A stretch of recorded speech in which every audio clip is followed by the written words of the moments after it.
Bonjour, je m'appelle Pauline et je suis ravie de vous accueillir sur On s'en sort, le premier podcast qui parle d'addiction et de dépendance en toute transparence et avec bienveillance. Vous trouverez ici des témoignages de malades, de leur entourage ou de professionnels dans ce domaine. Nous sommes tous concernés par l'addiction, que nous y soyons personnellement confrontés ou qu'elle touche quelqu'un que nous connaissons. Pourtant, ça reste un sujet difficile à aborder où beaucoup de préjugés et de clichés continuent de circuler. Alors qui de mieux placé pour en parler que ceux qui l'ont vécu ? J'espère que chaque épisode vous aidera à mieux comprendre les mécanismes de cette maladie, qu'ils permettront aussi et surtout à d'autres malades de se sentir moins seuls et de s'en sortir. C'est parti, bonne écoute!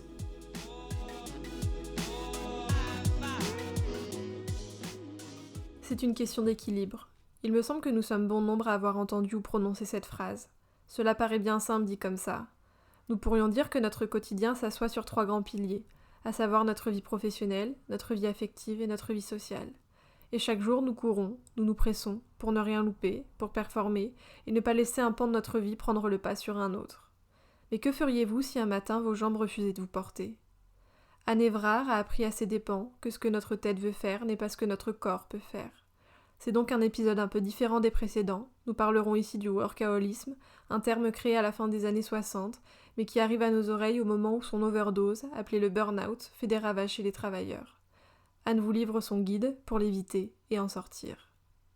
Bonjour Anne! Aujourd'hui, on va échanger sur une thématique que je n'ai pas encore abordée depuis le lancement d'On s'en sort, à savoir des addictions sans substance. Vous, c'est un petit peu particulier parce qu'on va parler de burn-out, etc. On va rentrer un peu plus dans le vif du sujet, mais je trouvais ça pertinent d'échanger aujourd'hui avec vous parce que les addictions sans substance sont assez méconnues. Pourtant, il y en a de plus en plus dû aux évolutions de notre société. Et donc, je pense que vous avez plein de choses à nous partager. Ce que je vous propose dans un premier temps, c'est de vous présenter, donc votre nom, prénom et toutes les informations que vous jugez nécessaires de nous transmettre. Je m'appelle Anne Evrard, j'ai aujourd'hui 50 ans. Je suis l'auteure du guide du burn-out qui est paru en 2017 chez Albin Michel. Alors, je pose toujours la même question en début d'interview. C'est tout simple. Je vous demande, pour vous, quelle serait votre définition propre de l'addiction ? Je pense que c'est quand de manière, alors qu'au niveau mental, on aimerait bien ne pas le faire, il se trouve que de manière compulsive, en pratique, on fait autre chose. On va parler d'addiction de manière un peu plus, c'est pas éloignée, mais différente de ce que j'aborde habituellement. On parle parfois d'addiction au travail. Est-ce que vous, c'est une notion qui vous parle ? Est-ce que c'est quelque chose qui a pu rentrer en cause au moment de votre burn-out ? L'addiction au travail, oui, ça existe, j'en suis persuadée. Parce que dans la société telle qu'on la vit depuis 10 ou 20 ans, la valeur travail est vraiment centrale. Si vous n'avez pas de travail, vous n'êtes pas à la hauteur. On attend de vous que vous travaillez beaucoup. Je crois que les femmes ont rajouté la dimension superwoman, donc en plus de travailler beaucoup sur dans leur vie professionnelle, elles assument beaucoup, c'est aussi une forme de travail à la maison. Et à un moment, il y a tellement de quantité et on pense que c'est tellement ça qu'il faut faire qu'on ne s'autorise même plus un temps de récupération et de repos convenable. Et c'est vrai que c'est intéressant ce que vous dites sur la double journée de la charge mentale. Vous, c'est quelque chose qui a eu un rôle à jouer dans votre passé professionnel ? Quand j'ai fait mon burn-out, mon fils aîné avait 10 ans. Je pense que j'ai tenu comme une super-héroïne ces 10 années-là. J'avais eu la chance de faire des études, j'ai commencé à travailler vers 25 ans. Ça se passe bien, j'étais célibataire, je bossais pas mal, je m'amusais bien. Se rajoute une relation, donc c'est super, mais on commence à partager son temps entre son travail, son partenaire et puis ses activités que pour soi. Et puis ça se passe bien, on décide de faire un enfant. Et quand il arrive, l'enfant, en fait, on change rien. Donc on ajoute la dimension enfant, mais on continue à travailler. Autant on veut que sa relation se passe bien, on veut garder ses copines, faire un peu de sport, et puis il y a l'enfant. Et puis 3 ans plus tard, on a eu un deuxième enfant. Et de nouveau, on change rien. Entre-temps, ma carrière se passe bien, une promotion, j'ai une équipe une équipe plus grande, et ça arrive un deuxième enfant. Et donc finalement, après 10 ans, j'étais complètement effacée. Je pense que j'étais plus sur mon chemin parce qu'à force de délivrer très bien au travail, de bien délivrer dans mon couple, de bien délivrer comme maman, je me suis un peu perdue. Je l'ai pas vu venir, mais finalement, j'avais plus de temps pour moi. Je savais même plus en fait ce que j'aimais ou ce que j'avais envie de faire pour me détendre. Est-ce que vous avez eu la sensation de tomber dans un engrenage sur lequel, vous aviez pas vraiment de contrôle et notamment et même vous aviez pas forcément de, conscience que vous étiez en train de tomber dans cet engrenage? Oui, complètement. Des choses avaient changé dans mon environnement professionnel. J'aimais moins mes tâches, mais j'ai pensé que c'était mon devoir de les faire. J'avais des nounous qui s'occupaient des enfants raisonnablement quelques heures après l'école et le mercredi après-midi. Puis il y en a une qui est partie en vacances pour 2 mois, mais elle n'avait pas osé me le dire, donc elle l'a annoncé 3 jours avant de partir. Donc je me suis retrouvée complètement coincée avec devoir m'occuper de mes enfants. Et plutôt que d'aller chercher de l'aide à l'extérieur, ou d'abord de s'arrêter pour se dire mais c'est quoi les solutions qui sont viables, je me suis dit bon mais il n'y a pas le choix, je vais le faire aussi. Et en fait mon corps donnait plein de signaux annonciateurs d'un profond mécontentement et d'un profond épuisement, mais je les ai balayés comme s'ils n'existaient pas. Je m'en suis même pas, enfin je sentais bien qu'il y avait des signes annonciateurs, mais je me suis jamais arrêtée pour me dire tiens, qu'est-ce que ça signifie et qu'est-ce que je devrais changer. Donc je me suis pris le mur mais sans freiner. Et est-ce que vous pourriez nous en dire un petit peu plus sur la vie professionnelle que vous meniez, ce que vous faisiez dans la vie, est-ce que ça vous plaisait, et comment vous étiez arrivée à la place à laquelle vous étiez? Alors moi, je suis juriste de formation et j'ai d'abord travaillé une bonne quinzaine d'années dans les télécoms comme jeune avocate. Puis après, j'ai été directrice juridique et des ressources humaines pour un opérateur, un de mes clients, un opérateur télécom. Les 4 dernières années, j'ai travaillé pour le ministre de l'économie, en charge du secteur poste et télécommunications en Belgique, puisque je suis belge. C'était super, mais j'avais fait le barreau, le privé, le public, et moi je veux toujours m'amuser, avoir des nouveaux challenges. Et donc, qu'est-ce que je pourrais faire maintenant? J'ai créé une société avec mon mari et le contenu du travail me plaisait moins. Mais tout ce que je l'ai toujours fait à fond. Il n'était pas question de remettre en cause cette activité. J'ai pensé que j'avais pas le choix, ce qui était faux. Et je faisais un tas de choses que j'aimais pas, qu'on aurait pu en fait déléguer. Où j'aurais pu reprendre un travail dans le privé à mi-temps et quand même continuer la société un autre mi-temps. Mais j'ai pas repris la vue d'hélicoptère pour me dire tiens, qu'est-ce qui se passe? Et en fait, ça m'a vidé de mon énergie. Mais c'est un cumul de deux facteurs. Je vous l'ai dit, mon fils aîné avait 10 ans. Toutes ces années-là, j'ai vraiment travaillé beaucoup. J'ai empiété sur mon sommeil. Et c'était OK parce que j'avais des réserves, j'avais beaucoup d'énergie. Mais quand quelque chose a commencé à dysfonctionner dans ce cas-là dans ma vie professionnelle, puisqu'elle ne me plaisait plus, j'ai quand même continué à donner beaucoup et j'avais plus du tout les réserves et ça ne me donnait pas d'énergie, le travail. Et donc j'ai continué dans un mode un peu au radar, un mode de fonctionnement que je connaissais et j'ai pas réussi à me réajuster. Donc cette société, vous l'aviez créée combien de temps avant ce burn-out? 2 ans avant et je dirais c'est assez typique en tout cas pour les gens dont le corps les arrête pour burn-out. Souvent dans les 2 années qui ont précédé, il y a eu quelque chose qui a changé dans leur environnement professionnel. Il y a des personnalités plus types qui font des burn-out. C'est souvent des gens qui aiment bien faire, qui veulent recevoir une reconnaissance par le monde extérieur pour les conforter que ce sont de bonnes personnes. Et donc cette reconnaissance qu'ils cherchent dans leur environnement professionnel, qui va les mener parfois à investir énormément de temps et d'énergie pour obtenir cette reconnaissance. Si elle ne vient pas, ils vont redoubler d'efforts, peut-être jusqu'à l'épuisement.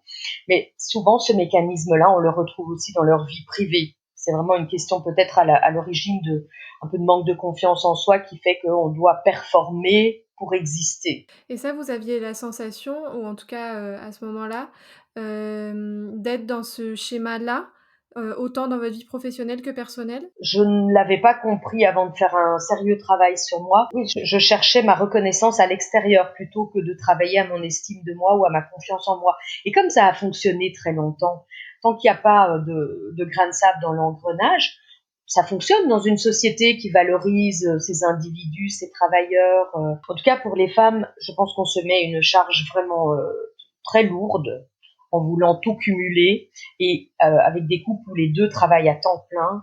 Aujourd'hui, on peut plus avoir des mauvais jours. Aujourd'hui, on doit toujours, tout est mesuré.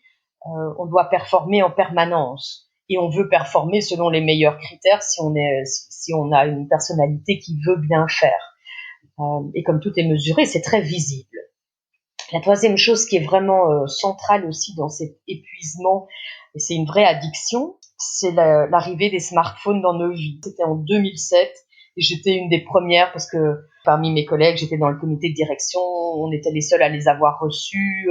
En plus, c'était très valorisant parce qu'on avait nos emails professionnels sur les smartphones, ce qui nous donnait l'impression de pouvoir utiliser chaque moment de notre temps utilement. Finalement, à force d'utiliser beaucoup nos smartphones, nos téléphones, on empêche le cerveau d'avoir des petits moments de repos. On est tout le temps dans le faire et c'est un vrai problème parce que je crois que par le passé, les petits moments de blanc qu'on avait entre deux activités, faire la file chez le boulanger, faire la file à la banque, attendre au feu rouge, tout ça permettait au cerveau de donner une place à l'information qu'il avait traitée avant. Et maintenant, pendant ces petits moments de blanc, on continue à alimenter le cerveau. Le nombre de gens qui même dans la rue, utilisent leur smartphone, même en traversant, il y a une grande impatience qui est là. Et le cerveau, il est surstimulé. Donc, on pense sérieusement aujourd'hui qu'il y a un état inflammatoire du cerveau qui mène aussi à cet épuisement intellectuel qu'on connaît en cas de burn-out. Et je pense que les smartphones jouent un rôle vraiment, vraiment très lourd dans le nombre de burn-out aujourd'hui. Il va falloir avoir une vraie réflexion sur l'addiction au téléphone. Quand vous aviez des moments, par exemple les week-ends, des jours de repos, pendant les vacances, est-ce que vous arriviez à couper, d'une partie de votre vie, notamment couper votre vie professionnelle pendant ces moments-là? Ou, c'était compliqué et vous continuiez soit à travailler ou ne serait-ce que, checker vos mails sur votre téléphone? J'étais tout le temps connectée. C'est-à-dire que nos bureaux étaient dans notre maison. Donc déjà, vie professionnelle et vie privée, c'était vraiment compliqué parce qu'il fallait juste 3 secondes et demie pour descendre de mon bureau jusque dans le salon familial. Donc ça, c'est beaucoup trop court. Il n'y a pas de temps pour clôturer un chapitre et démarrer un autre.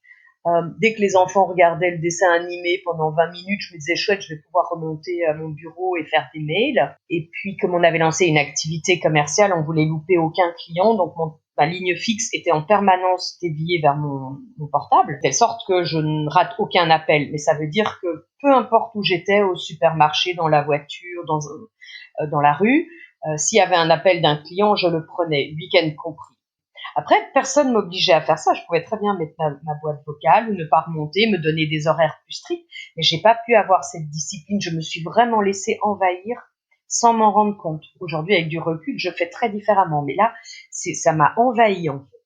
Et votre entourage dans ces moments-là, est-ce que vous aviez des remarques? Est-ce que vos relations avec, par exemple, votre famille proche, donc votre mari, vos enfants et les personnes un peu plus éloignées, vos amis, ont changé? Alors moi, j'ai pas eu ça parce que je pense que j'ai donné le change assez longtemps. Et en parallèle, je dirais de manière généralisée, les gens utilisent de plus en plus leur téléphone portable. J'ai craqué avant qu'on ne me fasse des remarques.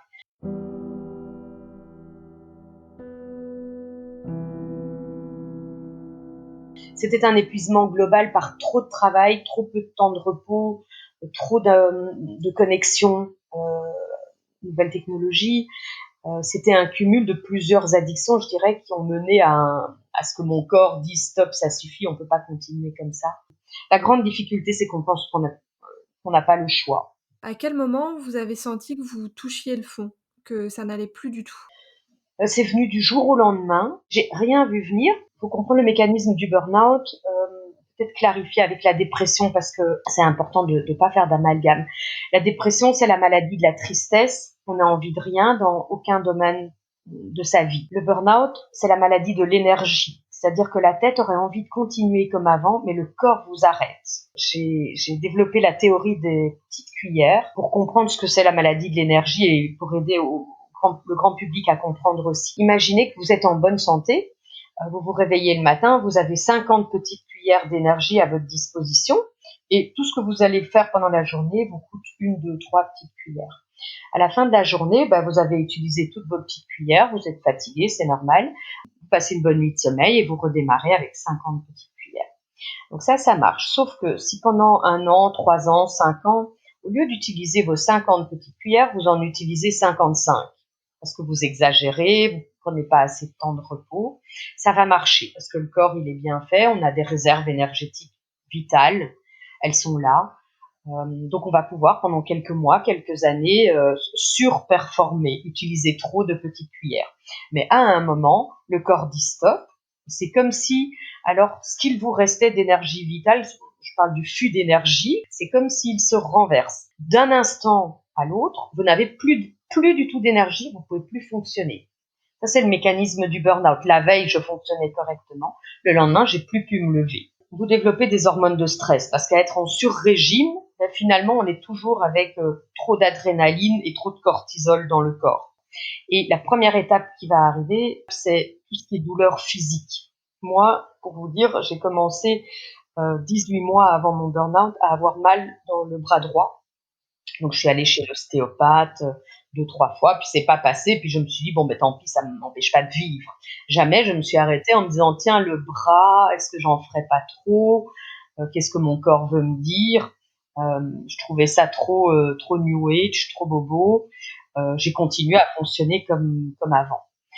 Quand on continue, à un moment, ce qui va apparaître, ce sont les problèmes de sommeil. Moi, c'est apparu 1 an avant mon burn-out.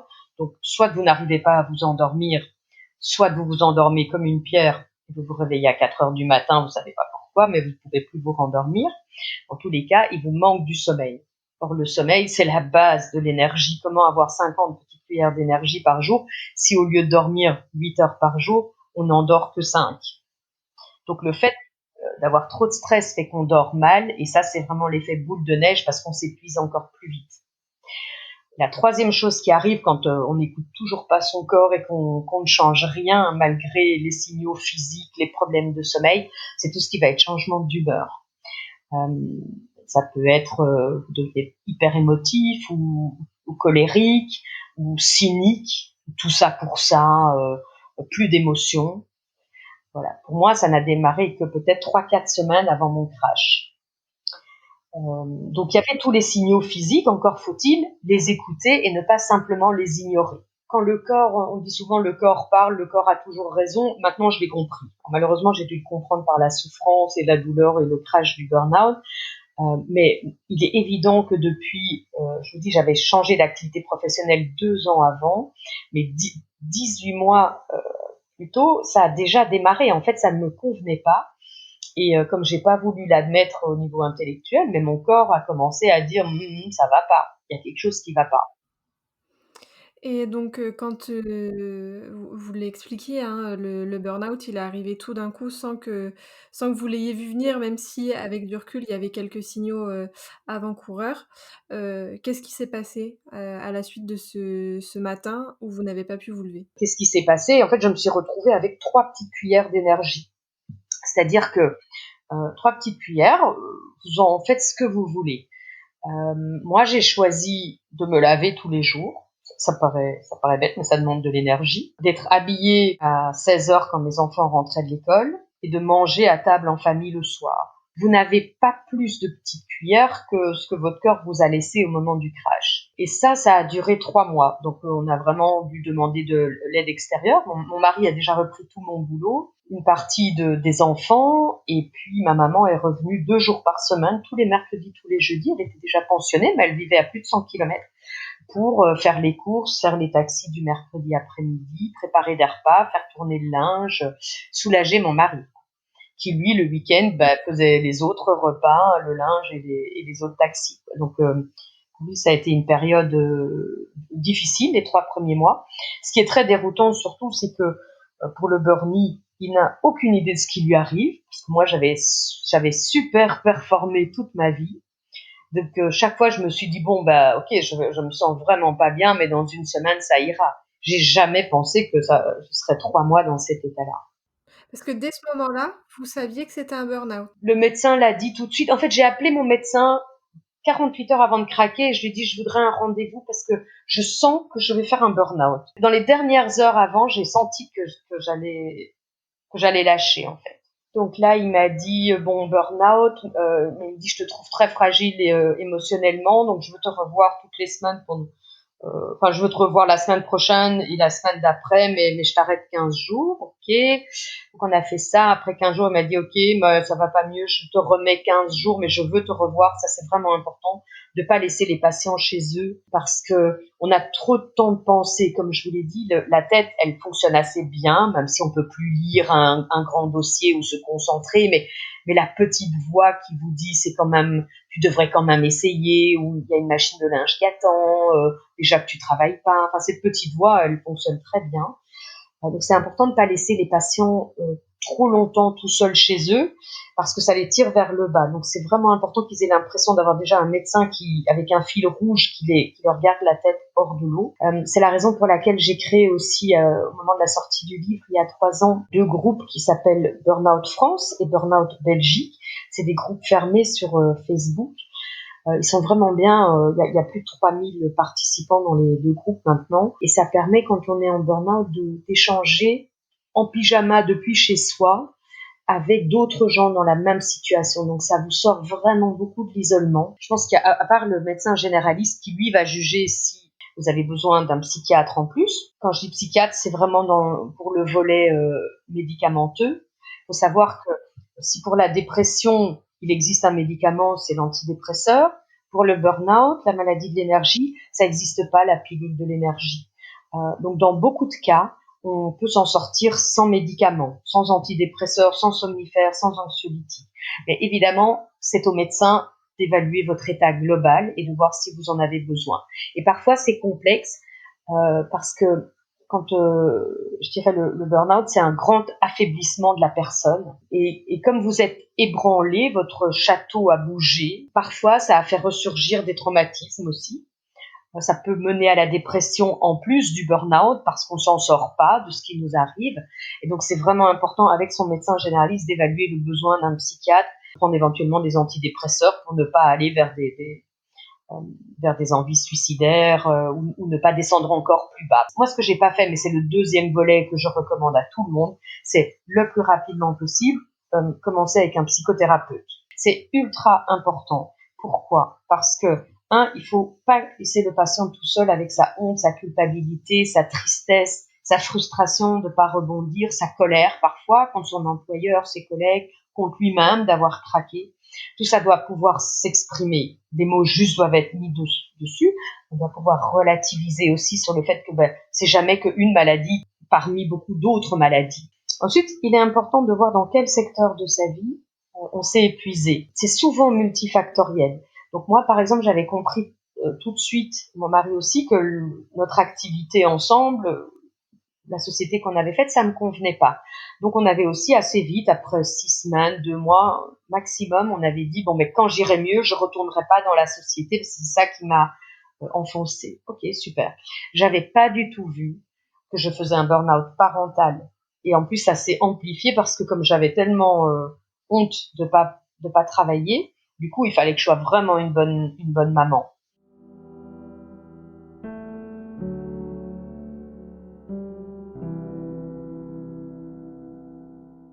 Il faut comprendre pourquoi on ne s'est pas écouté, après quoi on courait. C'est beaucoup plus facile avec un psychologue. Il va vous aider à vous remettre au centre de votre vie. Moi, je m'étais perdue, je sais plus qui j'étais. Je travaillais bien, j'étais une bonne épouse, j'étais une bonne mère, mais moi, je sais plus qui j'étais. Donc ça, le psychologue va vous aider à le faire. Et puis, on va tester le changement. Parce que si vous recommencez comme avant, vous allez vous réépuiser. Et donc, on avait des jeux de rôle, enfin pas des jeux de rôle, mais on convenait que d'ici la semaine suivante, j'allais dire non à mon fils sur tel point. Et au début, c'est difficile parce que vous avez l'habitude de dire oui. Donc, il faut vraiment pouvoir revenir chez le psychologue et dire mais j'ai pas réussi. Bon, ok. Voilà, c'est une bataille de perdu, mais c'est pas la guerre. On recommence. Pourquoi? Qu'est-ce qui s'est passé? Quels sont les enjeux? De quoi vous avez peur? Tout ça doit être testé avec un psychologue. Le burn-out, il y a une déconnexion entre la tête qui veut un tas de choses, qui vous impose un niveau de stress important, et le corps qui dit mais en fait ça me convient pas cette vie-là. Et il faut absolument que ce divorce mène à une réconciliation entre la tête et le corps. Pour ça, il va falloir réapprivoiser son corps par quelque chose de physique et de doux. Ça peut être des massages, ça peut être du yoga, de la méditation, de la marche consciente, s'asseoir dans la forêt tout simplement ou dans la nature, juste pour se reconnecter à soi. On peut pas faire l'économie de cette étape-là. Donc dès qu'on a des petites cuillères, il faut vraiment les investir dans se faire du bien au niveau corporel, aussi pour réactiver le métabolisme, parce que le burn-out, c'est un énorme crash corporel. Il faut remettre la machine en route, mais il faut la remettre avec beaucoup de bienveillance et beaucoup de douceur. Pas d'activité sportive importante, mais quand même, il faut s'occuper bien de son corps. Donc vous, toutes ces étapes dont vous nous avez parlé, ça a été votre parcours de soins ou ça a été un petit peu différent? Ce que je viens de vous expliquer, c'est le fil rouge pour sortir d'un burn-out tel qu'il est décrit dans mon guide du burn-out. Moi, j'ai pas du tout appliqué les règles dans le bon ordre. J'avais un médecin qui m'a quand même dit après 1 an, mais le burn-out, madame, ça n'existe pas. Ah oui, d'accord, ok. Bon, c'est pas qu'il m'avait donné des mauvais conseils, mais je me suis quand même pas sentie très accueillie ce jour-là. J'ai quand même eu de la chance qui me prescrivent du magnésium, des oméga 3, enfin des compléments alimentaires, d'échapper aux antidépresseurs, mais j'avais peut-être pas le plus grand spécialiste du burn-out. Bon. Il y en a, hein, sur Internet, on trouve des associations de médecins qui sont formés au burn-out, donc il faut plutôt aller chez ceux-là. J'ai pas pris de psychologue après 18 mois, et c'est pas que j'étais contre, parce que j'avais déjà vu des psychologues dans ma vie avant, et donc je savais que ça pouvait être utile, mais je pensais que j'en avais pas besoin. Je pensais que j'avais tout compris, alors que j'avais pas compris grand-chose. Ce sont les recettes, mais j'ai dû les découvrir par hasard. Et par vous-même surtout. Et par moi-même. Et donc vous, à partir du moment où le burn-out a été enclenché, il vous a fallu 1 an et demi, voire 2 ans pour, en venir à bout? On ne vient jamais tout à fait à bout d'un burn-out. D'abord, c'est une expérience de vie et une expérience de vie forte. Elle transforme votre vie fondamentalement.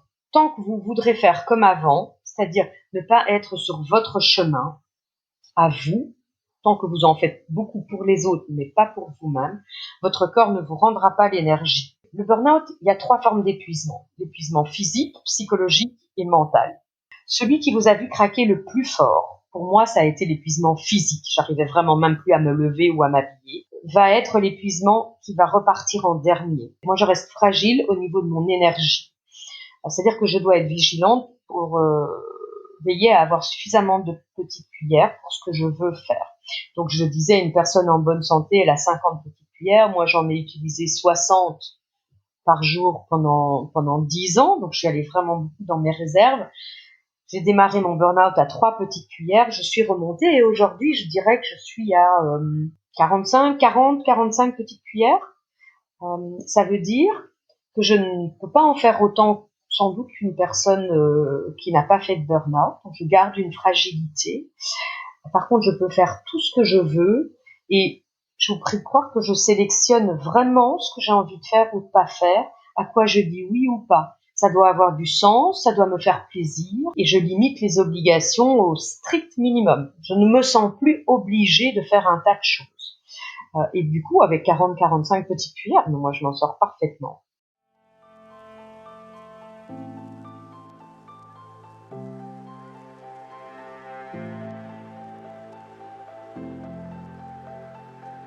Et donc, vous, après tout ça, vos relations avec, votre entourage, elles ont évolué de quelle manière après ce burn-out? Est-ce que vous avez, changé vos façons de fonctionner? Vous en avez un petit peu parlé tout à l'heure.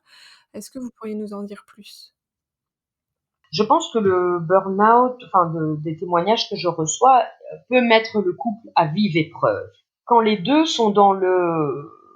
fonctionnent d'une certaine manière, notamment en faisant beaucoup, en trouvant que c'est bien de faire beaucoup, en ajoutant des city trips, des activités pour les enfants. Ça peut être très déroutant d'en avoir un à l'arrêt. On ne peut plus mener la vie qu'on avait l'habitude de mener par choix ou par croyance ou par habitude, mais toujours est-il que ça peut être vraiment un cataclysme pour le couple. Moi, j'ai eu la chance d'avoir un mari très bienveillant qui était plutôt inquiet que dans le reproche. Il était inquiet de voir que je ne descende pas plus bas dans mon moral ou dans mon énergie, inquiet que je puisse me ressourcer. Donc, j'ai une grande chance. Après, tout le monde va s'ajuster, les enfants vont s'ajuster, le partenaire, c'est indispensable parce que la vie va être un peu différente après. Par exemple, avec, vos enfants, est-ce que vous avez réussi à verbaliser ce qui se passait, ce qui vous arrivait? Moi, je suis une grande apprentie psychologue, donc je trouvais ultra important que mes enfants soient rassurés sur le fait que ce n'était pas grave que maman n'ait pas d'énergie. C'était pas grave de voir maman pleurer de temps en temps juste parce que j'étais à bout. Il n'y avait pas mort d'homme avec ça. Par contre, donc ils avaient 7 et 10 ans, je n'ai pas eu le courage de leur dire moi-même, parce que je me serais effondrée de par la honte que j'avais et ma culpabilité, de ne plus pouvoir faire avec eux tout ce que je faisais. Même si je savais que c'était pas grave et que c'était temporaire, j'aurais pas pu l'exprimer parce que j'aurais pas eu le courage. Donc mon mari, je lui ai demandé de le faire sans moi. L'aîné, il avait 10 ans, il a demandé à mon mari et on peut mourir de ça. Et il a dit non, c'est juste de la fatigue, mais après on doit juste se reposer puis ça va passer. Ça peut être long, mais ça va passer. Et il a dit ah bah alors ok c'est pas grave. Et le petit il a entendu ça et puis il est reparti jouer quoi. Il y avait aucun problème. C'est plus embêtant quand on ne communique pas avec les enfants, qu'on garde sa honte et sa culpabilité pour soi, parce que les enfants sentent bien qu'il se passe quelque chose, mais il n'y a pas de mots qui sont mis, donc eux ils sont dans la confusion, ils peuvent s'inventer des histoires et c'est vraiment important de les rassurer sur le fait que c'est rien d'autre que la maladie de l'énergie. On a trop travaillé, on en a trop fait, mais malheureusement une fois qu'on a cette maladie, c'est un peu long pour en sortir et la théorie des petites cuillères aide vraiment beaucoup à comprendre et à verbaliser et à quantifier. Donc quand on explique à un enfant, maman avait 50 petites cuillères d'énergie, mais en fait elle en utilisait 60, donc tu comprends, elle en a utilisé trop et aujourd'hui elle n'en a que 3. Mais dans quelques semaines elle en aura 15 et puis elle en aura 20 et 25. Ben, c'est clair alors. Voilà, alors les parents du burn-out sont souvent très inquiets et se sentent coupables de quelque chose. Ils sont inquiets pour leur enfant. C'est une maladie qu'ils comprennent assez peu, hein, nos aînés. Qu'est-ce qui fait que mon enfant s'est épuisé? Donc, il y a ça, il y a cette culpabilité. Et deux, mais est-ce qu'il va s'en sortir? Parce que c'est tellement long, c'est très déroutant. On connaît pas une maladie où, enfin, on sait que si on est en chimiothérapie, on est fatigué. Mais le burn-out, quelqu'un qui n'a pas vu de près une situation de burn-out ne comprend pas qu'après s'être reposé 4 semaines, 8 semaines, 12 semaines, on soit encore aussi fatigué qu'au début. Et les parents ont des manières très différentes de réagir, soit très bienveillantes, très aidantes ou beaucoup plus culpabilisantes. Bon, ça leur appartient. Je pense que ça reflète leur peur. Dans les amis, c'est un peu la même chose. Moi, je pense que j'ai eu des amis qui, de manière inconditionnelle, pendant toute la durée de mon burn-out, ont été là et ont posé des questions. Comment ça va? Comment tu te sens? C'était pas tabou. Il y en a d'autres qui, au début, ont été ultra compréhensifs parce qu'objectivement, j'en faisais trop, donc tout le monde comprenait que j'avais un retour de manivelle. Mais après 3 mois, ils n'ont plus compris pourquoi ça durait. Et puis, il y a des amis qui ont disparu parce que ça leur convenait pas du tout cet aveu de faiblesse, de maladie, et ils préféraient ne pas l'avoir, et donc ils sont plus jamais manifestés. Est-ce que vous auriez, des conseils à donner à l'entourage de personnes qui pourraient, être dans ces situations? Les messages les plus faciles à entendre pour quelqu'un qui tombe dans l'addiction au travail et dans l'addiction au téléphone, c'est les messages qui sont donnés avec amour et douceur. Souvent, le partenaire ou l'entourage est un peu irrité et alors les remarques volent et on peut pas les entendre. C'est ça en plus et c'est encore plus difficile. Donc, je pense que la communication non violente, avec délicatesse, douceur, c'est important. Mais la communication, quoi qu'il en soit, est essentielle. C'est-à-dire qu'il faut absolument attirer l'attention d'une personne qui est en train de s'enfermer dans une bulle. C'est vraiment important de lui en parler. Quitte à dire aussi aux collègues, ben, toi aussi, fais peut-être une petite remarque. Quand plusieurs personnes commencent à tenir le même message, à tout le moins, on peut commencer à ouvrir les yeux de la personne. Il y a des endroits où on peut se faire aider. Il y a des tests sur Internet sur lesquels on peut mesurer son degré d'épuisement. Le test de Maslach ou le test de Copenhague. C'est pas mal pour les gens qui pensent que ça les concerne pas. C'est souvent le cas pour le burn-out. Donc là, c'est pas mal d'aller faire un test en ligne pour voir si sur une échelle de 0 à 10, ben, on est plutôt à 3, à 5, à 8. Ça peut vous permettre d'ouvrir les yeux. En tout cas, quand quelqu'un tombe en burn-out, Ça va être un long rétablissement et ça va être très fatigant pour l'entourage parce que de un, physiquement, l'entourage va devoir vraiment prendre en charge un tas d'activités supplémentaires, les courses, les repas, le linge, pour ne parler que ça, ou les collègues vont devoir reprendre des dossiers puisque vous êtes absent. Ce qui est super important, c'est de prendre bien soin de soi en tant qu'entourage pour ne pas s'épuiser soi-même, pour ne pas se vider de son énergie. Il n'y a pas seulement les tâches physiques, matérielles qu'il va falloir assumer, mais des témoignages dans mon livre, il ressort très clairement que pour l'entourage, le plus difficile, ça a été la charge mentale, la charge psychologique d'accompagner quelqu'un qui ne va pas bien et qui a des bons jours et des mauvais jours. Parce que c'est comme ça avec le burn-out, il y a des jours où on a de l'énergie et puis on croit que ça va mieux, on en refait un petit peu et puis le lendemain, on est de nouveau en pleurs, en pyjama, sans énergie. Et pour l'entourage, on voit jamais venir quand il y aura un bon jour ou un mauvais jour. Donc c'est vraiment important de prendre soin de soi aussi. C'est la maladie de l'autre, le burn-out, et que soit il faut veiller à ne pas tomber malade aussi par excès d'accompagnement d'un burn-out. Je pense que ça doit être un parallèle qu'on rencontre dans des addictions aux produits. Complètement, et vous avez raison d'en parler parce que, pour, pouvoir aider quelqu'un, il faut être en forme, il faut en avoir, l'énergie, l'envie, et parfois, il faut peut-être prendre aussi un petit peu de recul pendant quelques semaines, quelques jours pour revenir, plus pertinent dans la démarche d'accompagnement. Et il faut pas hésiter à ce que parce que le burn, il a déjà ultra mauvaise conscience de pas faire son boulot, de ne pas en faire autant à la maison. Donc il a une honte et une culpabilité qui sont juste gigantesques. Il n'osera jamais ou très difficilement demander un temps pour lui, euh, un temps d'isolement par exemple. Il y a aujourd'hui des maisons qui existent où on peut aller se ressourcer, des lieux de retraite. Ça peut être très bien pour le burn-out, pour faire le point, pour se ressourcer, pour prendre le temps. Parfois, c'est plus facile pour l'entourage d'avoir une semaine ou 2 semaines juste de calme où il n'y a pas d'émotions excessives, il n'y a pas les bons et les mauvais jours, mais faut pas hésiter à faire des choses comme ça parce que je pense que c'est gagnant-gagnant.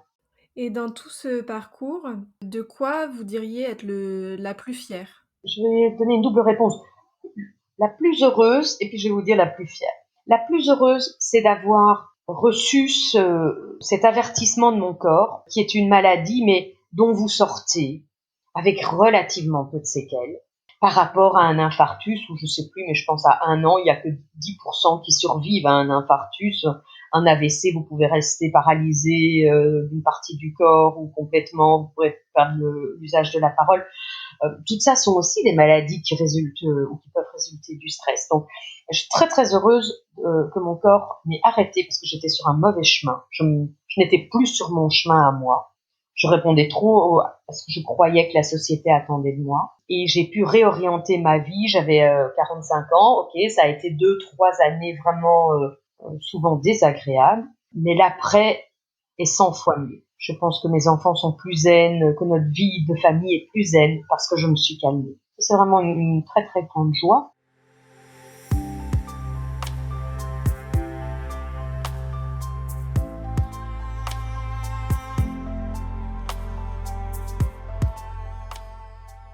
Et ce dont je suis très fière, c'est évidemment d'avoir pu rédiger le guide du burn-out, comment l'éviter, comment en sortir, d'avoir trouvé l'éditeur.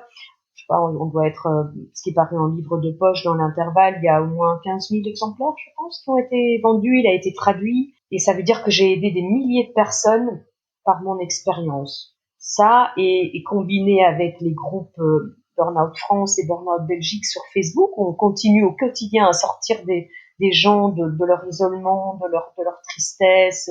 On redonne de l'espoir. J'étais juriste dans les télécoms. Aujourd'hui, cette activité-là, aider les autres, ça a beaucoup plus de sens pour moi. Quelles sont les clés selon vous pour, pas replonger, refaire un burn-out, une fois qu'on s'en est sorti et qu'on reprend, un chemin professionnel? D'une part, c'est vraiment bien se soigner avant de reprendre le travail. Et ce que je recommande, donc moi je me suis acheté un petit cahier qui s'appelle mon cahier de l'énergie. Tous les dimanches, je me prends un quart d'heure avec mon agenda et je regarde comment s'est passée ma semaine précédente. En termes de quantité de sommeil, en termes d'alimentation, de boissons, parce que n'oublions pas, on n'en a pas encore parlé, mais qu'est-ce qui donne de l'énergie à un être humain? c'est le sommeil, c'est la base de tout. 85% des gens ont besoin de 8 heures de sommeil minimum par nuit. Deuxième fondamental pour avoir de l'énergie, c'est tout ce qu'on donne comme alimentation et boisson à son corps. On mange généralement beaucoup trop sucré, beaucoup trop gras de mauvaise graisse. Tous les sodas, c'est épouvantable en termes de sucre, c'est mauvais pour le corps, ça fatigue le corps, c'est des faux amis. Chez les gens qui vont jusqu'au burn-out, on constate que très souvent, ils ont développé des addictions pour compenser leur niveau de stress et de fatigue. On voit une augmentation de la consommation de café ou plus de sucre pour éviter les coups de barre, plus de tabac. On voit aussi une augmentation de la consommation d'alcool, mais pour calmer le niveau de stress avant un épuisement. Sommeil, alimentation, boisson, c'est des choses avec lesquelles on peut vraiment regagner beaucoup d'énergie en mangeant correctement, des bons produits, en mangeant moins en quantité souvent. Troisième chose qui donne de l'énergie, c'est le mouvement. Surtout avec la grande quantité d'hormones de stress qu'on a dans le corps, on a vraiment besoin d'évacuer et aussi de se vider l'esprit, de ne penser à rien, d'être tout simplement dehors, de s'oxygéner. Donc c'est vraiment important au minimum de marcher 2 fois 15 minutes par jour. Et la quatrième chose qui donne de l'énergie et qu'on oublie beaucoup dans notre société occidentale, c'est le plaisir, de se faire plaisir. Voilà, ça c'est les 4 piliers. Et donc moi, dans mon petit carnet le dimanche soir, je regarde pour la semaine qui a précédé. Est-ce que j'ai dormi assez? Est-ce que c'était OK au niveau de mon alimentation et de mes boissons? Est-ce que j'ai bougé suffisamment? Est-ce que je me suis amusée? Puis je rajoute, est-ce que je n'ai pas utilisé globalement trop de petites cuillères? Est-ce que j'ai été raisonnable dans la quantité d'activité? Et puis je me flagelle pas, hein, une semaine n'est pas l'autre, et puis je suis pas parfaite non plus. Parfois j'utilise trop mon portable, ça fait partie des points d'ailleurs, l'utilisation du portable, que je vérifie tous les dimanches. Et puis je regarde mon agenda pour les 2 semaines à venir et je me demande si c'est en ligne avec ce que je souhaite. Je ne suis pas obligée de tout faire en même temps comme avant, où je peux annuler des choses où je me dis mais en fait j'avais pas envie. Et ben je vais prendre tout mon courage, je vais dire mais non en fait je viens pas. Puis je me barre des moments entiers de me disant ici c'est une journée blanche sans écran, ou des moments pour aller marcher sur l'heure de midi. Par exemple je bloque des midis pour aller marcher. Ça veut dire planifier davantage pour rester vigilant. Je préfère anticiper et me dire bah voilà maintenant c'est un bon équilibre, je suis contente avec ça, je m'amuse, je prends soin de moi, je prends soin des gens que j'aime et je suis contente, mais j'y ai réfléchi maintenant. Et à la suite, de tout ça, est-ce que vous avez repris l'activité professionnelle que vous aviez auparavant ou vous avez changé du tout au tout? J'ai changé du tout au tout. J'ai eu la chance, après 18 mois, d'avoir une ancienne collègue d'une de mes équipes qui avait trop de boulot dans sa nouvelle entreprise et qui était au bord du burn-out. Et, et c'était gagnant-gagnant de lui proposer de reprendre une partie de son boulot pour qu'elle puisse souffler et que moi j'ai une petite activité complémentaire. Donc j'ai redémarré doucement. Il faut jamais redémarrer à temps plein parce que c'est beaucoup trop brutal. Vous êtes terrorisé à l'idée de recraquer. Vous êtes terrorisé à l'idée de ne plus être à la hauteur puisque vous aviez perdu tellement de capacités physiques, mentales. Il faut tester ça en douceur. Et au début, redémarrer, moi, ça m'a donné l'impression d'être comme une locomotive à vapeur qui redémarre. Là, on entend tchouc, tchouc, tchouc, et on voit un gros nuage de fumée noire qui commence par s'échapper. J'avais vraiment l'impression que mon cerveau, c'est ça qu'il faisait. C'est pas que j'y arrivais pas, mais après 1 heure et demie de boulot, j'ai l'impression que ça avait fumé dans ma tête et j'en pouvais plus, donc il fallait que je dorme 2 heures. Ça a été une grande chance de pouvoir le faire progressivement. J'ai continué à épauler un tout petit peu mon mari, mais je dirais une demi-journée par semaine. Et puis j'ai eu très envie d'écrire ce guide du burn-out parce que je trouvais qu'il y avait tant de choses à dire et il fallait que les gens arrêtent de tâtonner. Et quand le livre est paru, ça j'avais pas anticipé. En fait, j'avais beaucoup de demandes de conférences, que ce soit dans les entreprises en prévention, ou alors dans les centres médicaux. C'est devenu mon métier à temps plein. Est-ce qu'il y a des choses, que vous auriez, envie de transmettre aux managers ou aux chefs d'entreprise qui ont quelqu'un dans leurs équipes qui a fait un burn-out? Comment on peut accompagner, un collègue dans sa reprise du chemin du travail?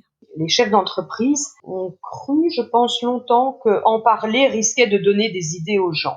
Il faut savoir que les gens qui vont faire des burn-out sont jamais des fainéants. C'est toujours les meilleurs éléments. C'est toujours les gens super enthousiastes qui en font trop. Donc en parler, c'est super important. D'expliquer l'importance du sommeil, des heures blanches sans GSM, la frontière entre la vie privée et la vie professionnelle qui s'est atténuée avec les nouvelles technologies depuis une dizaine d'années. C'est vraiment un problème parce que le cerveau a besoin de faire pleinement quelque chose et puis il a besoin de se nourrir d'autres choses. Soyez ultra productif quand vous êtes au travail, mais en dehors de ça, stop. Donc la prévention, c'est ultra important. Vous me demandiez qu'est-ce qu'on peut faire aussi quand quelqu'un revient d'un burn-out. Alors, d'abord, il doit être accueilli et on ne doit pas faire comme si il avait quitté la veille parce qu'il a été absent plusieurs semaines, plusieurs mois et ça a été une expérience extrêmement éprouvante. Donc, il faut prendre le temps que le N+1, donc le manager, discute avec la personne de ce qui s'est passé, comment elle se sent, comment elle voit les choses. Que les DRH prennent la peine de montrer leur humanité. Il va falloir communiquer aussi avec les collègues. Parce que, et c'est vrai pour le burn-out comme pour d'autres maladies. Je me souviens à une conférence, quelqu'un me disait, mais moi j'ai fait un cancer et j'ai expérimenté la même chose. C'est-à-dire que quand je suis rentrée après mon traitement qui avait duré 1 an, en fait, mes collègues m'en voulaient. Parce que de leur point de vue, ils ont dû faire mon travail pendant 1 an. Quand vous avez un cancer et que personne ne doute que le traitement radio, chimio a été lourd et que vous aviez pas le choix, vous pensez bien que quand vous rentrez d'un burn-out, il y a quand même encore un peu de jugement social. Donc, les gens pensent que vous avez pris des vacances, que vous étiez un peu au Club Med. Donc, c'est vraiment important de laisser ces frustrations et ces difficultés s'exprimer. Donc, par les collègues qui sont restés et qui, objectivement, ont dû faire le travail de la personne en burn-out. C'est aussi important que le burnie, puisse exprimer s'il a encore des choses à dire à ses collègues par rapport à ce qui a pu l'épuiser et qu'il aimerait que ça se passe différemment maintenant qu'il est de retour. Il faut beaucoup de courage pour dire ça, mais on peut faciliter la parole. Un burn-out n'est pas l'autre, c'est-à-dire que certains rentrent assez bien rétablis, mais d'autres, ils ont vraiment besoin encore de plusieurs mois à mi-temps. Tout ça doit vraiment être discuté parce que si vous mettez une pression trop forte sur le burnie, il va essayer de donner de son mieux puisque c'est dans sa personnalité et vous risquez de le réépuiser. C'est vraiment, la communication est ultra importante et il va falloir adapter parfois le poste de travail pour une certaine période. Dans les gens qui retournent dans leur entreprise après un burn-out, la moitié change de poste ou change de fonction. Et parfois, vous n'avez pas envie de retourner dans l'équipe qui vous a vu craquer et ou qui vous a fait craquer. Après, c'est toujours votre part de responsabilité, mais parfois, objectivement, il y a des collègues qui sont plus difficiles ou des managers qui sont vraiment plus difficiles, qui expriment moins de reconnaissance pour le travail qu'on preste. Parfois, vous voulez changer de département. C'est pas l'entreprise qui vous dérange, mais c'est l'équipe quelque chose dans l'équipe qui vous a vu craquer. Donc, c'est vraiment important de communiquer ça avant, parce que si vous retournez au mauvais endroit, vous êtes certain que ça ne va pas durer. Donc, c'est perdant-perdant. Alors, l'addiction, c'est un sujet qui est très tabou en France. Alors, je ne sais pas si c'est le cas en Belgique, vous allez nous le dire. La valeur travail, dont on a parlé aujourd'hui est quelque chose, enfin une notion, dont on parle énormément. Outre-Atlantique, on parle beaucoup de workaholisme. Comment, selon vous, qu'est-ce qu'on pourrait mettre en place pour, faire de la prévention sans rentrer, dans la peur, mais tout simplement, proposer aux gens des clés pour même ne pas tomber dans le tout début d'engrenage d'un burn-out et d'une addiction au travail ou, au smartphone ou en tout cas, proposer aux gens des clés pour réussir à déconnecter, tout simplement. Je pense que c'est de l'information bienveillante qu'il faut. Dans les années 50-60, tous les hommes fumaient, une partie des femmes fumaient, et puis on s'est rendu compte que ça menait au cancer du poumon notamment, et on a commencé à faire de la prévention, et grâce à l'information, on a pu sortir beaucoup de gens du tabac. On sauvera peut-être pas tout le monde, mais je pense que l'information, c'est vraiment important. Personne n'a envie de faire un burn-out, surtout que maintenant, presque tout le monde a autour de lui vu quelqu'un dont il n'aurait jamais pensé qu'il ferait un burn-out et qui en a fait un. Ça n'a pas l'air amusant. Les employeurs ont parfois peur que, en conférence, je dise à leurs employés qu'il faut travailler moins. C'est pas forcément travailler moins, c'est travailler autrement, c'est-à-dire avoir des périodes de travail et puis à côté de ça, avoir des périodes de récupération très importantes, de récupération qualitative. Jouer sur son smartphone à Candy Crush, c'est pas du tout réparateur. Vous ne vous êtes pas aéré, vous n'avez pas bougé et vous avez fatigué davantage votre cerveau. on sursollicite notre cerveau. C'est purement objectif. Donc, si on donne les clés à nos employés ou même au grand public, eh bien, on peut vraiment faire réduire de manière conséquente, réduire le nombre d'épuisements et de burn-out. Notamment l'usage du smartphone. Moi, je pense à lui seul pourrait réduire de 50% les risques de burn-out. Si on arrêtait de le regarder tôt le matin, si on arrêtait de le regarder en mangeant à midi et puis le soir jusqu'au coucher, si on arrêtait de l'utiliser comme réveil matin et qu'on reprenait un bon vieux réveil matin comme on avait avant, c'est des petites choses. Si on dormait 1 heure de plus par nuit, c'est tellement facile. On doit pouvoir parler de ça et arrêter de penser qu'on est des machines et que on est un peu dans la génération Facebook, hein, toujours. On met jamais des photos de soi avec les cheveux gras dans un training salle sur Facebook. C'est toujours nos meilleures photos. Et c'est le visage qu'on montre à notre entourage et à force de le montrer, on se prend au jeu nous-mêmes. Et il faut parler du fait qu'on a des bons jours et des mauvais jours. Ça a toujours été comme ça. On est parfois plus productif, parfois moins.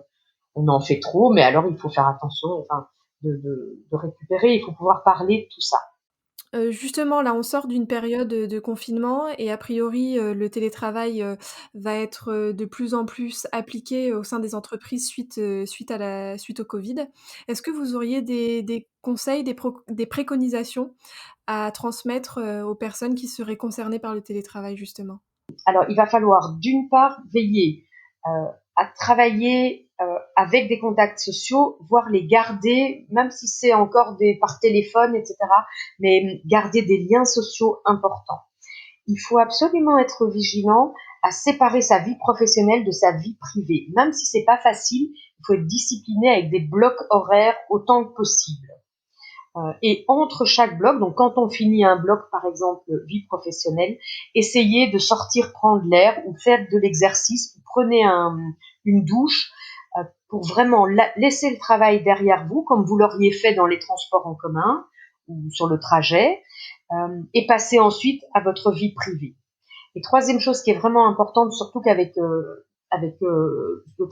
télétravail aujourd'hui et le Covid-19, on a parfois de l'anxiété, on risque d'avoir un moins bon sommeil. C'est vraiment important d'appliquer une bonne hygiène de vie pour garder un bon nombre d'heures de sommeil, essayer de ne pas utiliser son GSM, son smartphone avant d'aller se coucher, tous ces petits trucs, aérer sa chambre, faire une activité douce avant d'aller se coucher, pour garder cette qualité du sommeil malgré le stress ambiant. Alors, quel serait votre mot de la fin? Je pense que je serais ravie si, grâce à ce podcast, certains de vos auditeurs pourraient, avec beaucoup de douceur et bienveillance, prendre soin d'eux-mêmes et de leurs proches. Plutôt qu'être dans le faire, être dans le être, ressentir ce dont on a besoin, se faire du bien.